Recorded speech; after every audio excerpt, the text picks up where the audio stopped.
السلام علیکم، آپ دیکھ رہے ہیں ٹاپ 10 نیوز۔ یہ نظر ڈالتے ہیں آج کے 10 بڑی خبروں پر۔ حکومت نے آئندہ بجٹ کے لیے مشاورت کا عمل تیز کر دیا۔ وزیراعظم نے عوامی ریلیف کو اولین ترجیح قرار دیا۔ اپوزیشن جماعتوں کا حکومت کے خلاف مشترکہ احتجاج کا اعلان۔ ملک گیر جلسوں کی تیاریوں میں تیزی آ گئی۔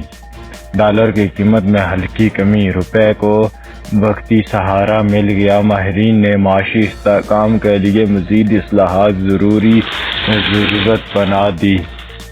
پیٹرولیم کی قیمتوں میں رد و بدل کی سمری تیار، اعلان متوقع۔ بجلی صارفین کے لیے بھی ریلیف پیکج پر زیر غور۔ خیبر پختونخوا میں دہشت گردی کے خلاف بڑا آپریشن کامیاب۔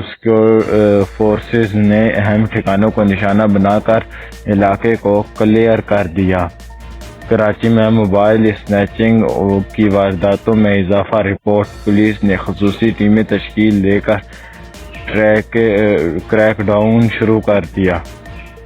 ایران اور مغربی ممالک کے درمیان سفارتی تناؤ برقرار۔ خطے میں ممکنہ کشیدگی پر عالمی سطح پر تشویش بڑھ گئی۔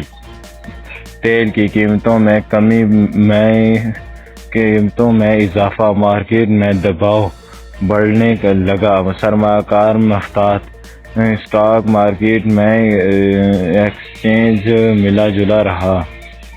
ملک کے مختلف علاقوں میں بارش اور ژالہ باری کی پیشنگوئی۔ محکمہ موسمیات نے شہریوں کو احتیاطی تدابیر اختیار کرنے کی ہدایت۔ پاکستان کرکٹ ٹیم کی پریکٹس سیشنز میں تیاری، کھلاڑی متحرک۔ آئندہ سیریز کے لیے فائنل ٹیم سلیکشن جلد متوقع۔ مزید تازہ اپڈیٹس کے لیے ٹاپ 10 نیوز کو سبسکرائب